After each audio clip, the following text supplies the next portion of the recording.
Tim?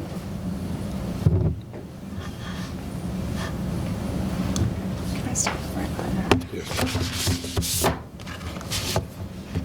Sheriff? So thanks for joining us this afternoon. Today I'm joined by our partners, the Florida Department of Law Enforcement and the State Attorney's Office. I announced the June 28th arrest of Calvin Dumas, a serial rapist, for sexual battery. Dumas' identification as the perpetrator of these heinous crimes results from the forensic use of familial DNA testing.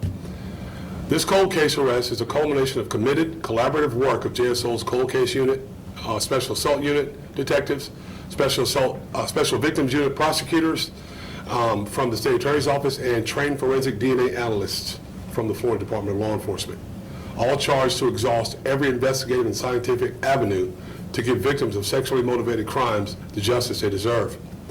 The case for which Dumas has been arrested occurred in 1998, over 25 years ago. However, investigators have positively identified Dumas as a perpetrator of sexual battery cases from 1995 and 1996, respectively. Out of respect for the victim's privacy rights, I will share no information about the facts and circumstances of these cases. However, I will tell you that Dumas committed these crimes following a largely consistent pattern. He would break into a home at night and sexually batter a woman inside that residence.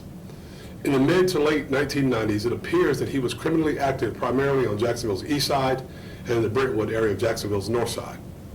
In each of these three cases, a suspect DNA profile was discovered during the investigations.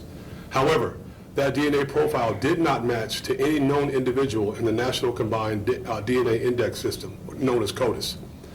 Investigators knew for sure that one serial rapist committed all these crimes. They just did not know who the serial rapist was. It was through painstaking commitment to running and rerunning the available evidence that forensic analysts were finally able to identify a male relative of Dumas. Through genealogical mapping and deduction, Dumas was identified as a potential suspect. Recently, investigators received a sample of Dumas' DNA and definitively matched his profile to that one of previously unknown serial rapists.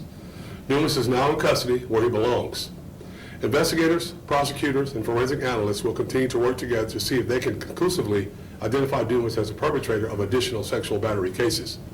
In this vein, we're making a public call to women who may, for a variety of reasons, chosen not to report sexual batteries in the past, to look at Dumas' photograph and consider his criminal pattern.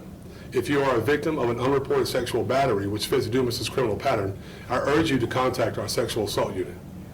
Likewise, if you are not a survivor but think that you may know something related to Dumas' serial sexual crimes, please share that information with investigators.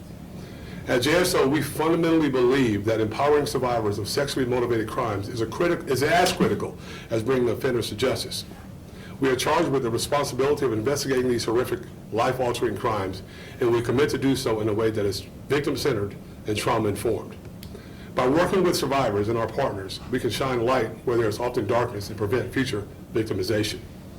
There's an adage in the criminal justice system that justice delayed is justice denied. For decades, these survivors have silently cried out for justice. These investigators, forensic analysts, and prosecutors have knitted countless dedicated hours of work with the use of cutting-edge technology, and today, justice is delayed no longer. Before we take questions, I'd like to invite our State Attorney, Melissa Nelson, to make some remarks. Melissa. Sure, thank you. And thank you all for coming here today. Calvin Dumas is a dangerous serial rapist, and frankly, he's every woman's worst nightmare.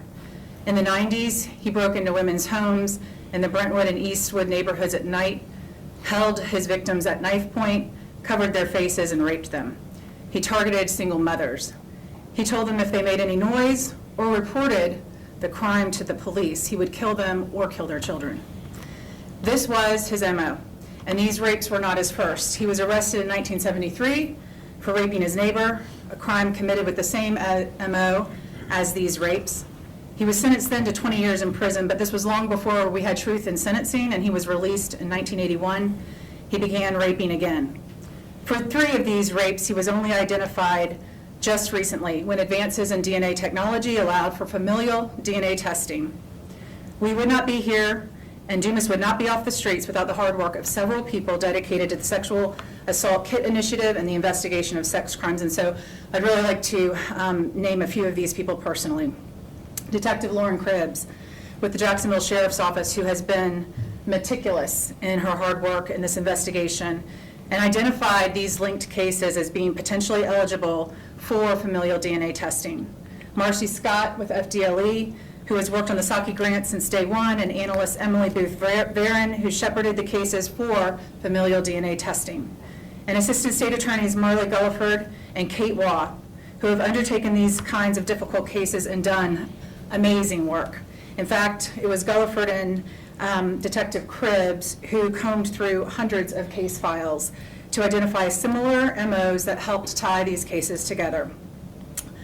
I echo Sheriff Waters' call to the public for any additional information any of you may have out there about similar rapes in the same time frame in the 90s and in the area of Brentwood and the East Side. So thank you, Sheriff, and to everyone who played a part in this investigation and bringing Dumas to justice. So with that, we'll answer any questions that we can. I'll reserve DNA questions to Marcy Scott from FDLE.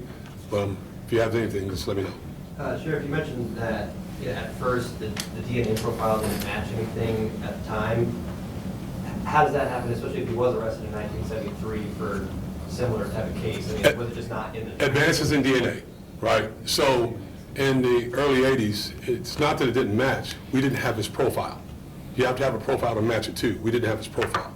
So once we get his profile, the detectives then and the state attorney then start working together and looking for these cases and match this MO, and then start running the DNA against DNA in the system, in the CODA system. Hi, Sheriff. Let's talk about how much of a game changer having this type of technology to find this man, and what's the reaction to some of the survivors in this case that you kept in contact with? Well, the reaction when it comes to technology is incredible. You know, we go up every year, and I don't make this is not about politics, but we go up every year and we ask for budget money. But we have to increase in our technology and our ability to work this kind of evidence. And if we don't keep up, we fall behind, right? And it's very important for us to be able to do this. And in this case, this is an example of great work, one, boots on the ground work, and then our technology and how that technology is advanced to get us to the point where we are now. And I can tell you that there's going to be there's relief on the part of victims, but maybe we want to know who else may be involved. I mean, not who else may be involved, but what else he may have done. That's very, very important. Because I don't believe this guy stopped at 3. I don't believe he stopped there. I believe there's more, and we'd like to know it because we'd like to bring him to Melissa's office to face the justice system. Can you explain again to me the difference between the DNA and the profile and how those kind of match up? I'm gonna let Marcy come up and talk to you about that. Marcy is our expert when it comes to DNA, so we'll let her. So the DNA profile that was originally developed in this case was a certain type of testing. And then with advancements, we were able to perform a different type of DNA testing. The first is called STRs, the second YSTRs. And using a combination of those two types of testing, there was able to be an association done which led to the familial match. Okay, so while that was suspended after some time in the late 90s, you just held on to that evidence and were able to use that as well as the newer testing? So in the 80s, DNA testing didn't exist in the early 80s. That came about in the late 80s, and CODIS, the database, didn't start until 1990. So for a lot of these cases, there was nothing that could be done early on when the crime first occurred. And so the samples could be retested using current technology, and Dumas, because of when he committed his crimes, didn't get put into the CODIS database. And so that's why there was never a match made that way, and the match and the association had to be made doing a familial search to a relative of his. Okay. Thank you for that. And let me, before you go, let me say this again, because I misspoke. We don't suspect anyone else is involved. I want to make sure I make that clear. We have the bad guy. We want to know about other victims if they exist to come forward and talk to us. Yes, sir. Sheriff, how much, I'm sorry, sorry, I lost my train of thought, but so with this type of crime, what other types of crime are you guys looking at going back into the past, like the 90s and 80s, and saying, well, now with this technology that we have, we can tackle some of these and then keep moving forward. Anything that we have that has a DNA profile that we've kept, we'll go back and we'll look at. Because in all evidence, when it comes to these violent crimes like this, all that evidence is stored. And it's stored in a place where it doesn't degrade as quickly, and make sure that we keep it so that we can measure it against other crimes in the past. Sheriff, in 1996 and 1998, were you with JSO at that time? And if so, do you remember when these events happened? I was with JSO, and I joined JSO in 1991 as corrections officer. I don't remember these crimes. I was probably running around in patrol somewhere doing something completely different. So I went to the investigations division in 2005, so that's when I started getting more in tune to this kind of stuff.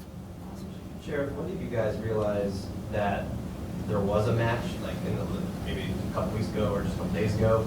And then where specifically was he arrested? Detective, you want to answer that question?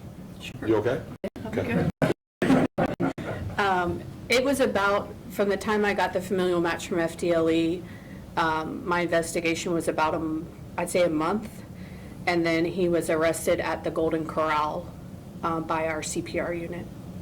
Sorry, go I ahead. was gonna say you just tracked him down there. What was that? Would you just track him down from like a surveillance log or something along those lines, or how did that? how did you find just- the Golden Corral? I had some help from family members and other people on where he was and location. And then the last spot we knew of him to be was the Golden Corral. And that's when I made contact with our CPR unit to pick him up. I guess how surprised was he? Because I'm guessing some of these people don't know that they're about to be arrested mid-meal. He was pretty surprised. He wasn't expecting us to come knocking at that point, but, so. Has he said anything? Did he fess up? No, sir. What was your initial reaction when you were the one who got that match and were like, okay, we have a guy here? Oh, I was excited. I mean, I went straight to my sergeant and lieutenant, and we got the ball rolling on DNA search warrant and all that kind of stuff to get him behind bars. And that's an absolute reason to be excited. To get someone, a predator, off our streets like that, that's a great reason to be excited. And Ryan, we're very good at catching people when we know how to do it, so we're pretty good at it. Is it often, though, when this happens after that much time, that they think maybe the trail's gone cold and there's no heat on them? Yeah, I mean, I think when you go a certain amount of time and nothing happens, you probably get a little comfortable and believing that you've gotten away with it. I think that's logical to believe, but, you know, evidenced by the fact that she says he was very surprised when they caught him. It's good stuff. I love it. Is there a timeline on prosecuting sexual crimes? So if a person was a victim in 1996, can they come forward today? Yes, they can come forward, and actually part of the reason that we're behind a podium and asked you all to come here today is to send the message to the public. I agree with the sheriff. This wasn't a one-time thing and it wasn't a three-time thing. People don't rape just once. He is a serial rapist. He has a history that precedes the ones that we are announcing and arresting today, and so we believe there are more. And so that's why we're calling on potentially victims or people who may know a victim with that match. His MO is very narrow.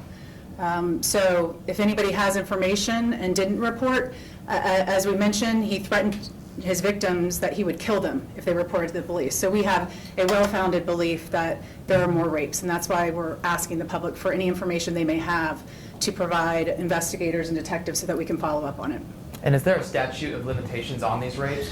There can be, depending on the facts and circumstances. In the case that he's been arrested on,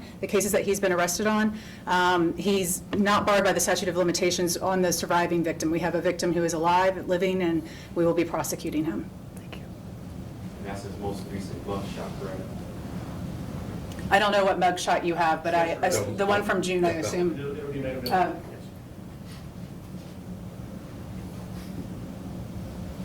Anything else? What area of town did this happen in? How many women, I should say, my bad, how many women are there that you've identified, or how many women have come forward? It happened on the east side, in the Brentwood area. And we'll just keep the rest of that stuff confidential. All right, thank y'all. Thank you, sir.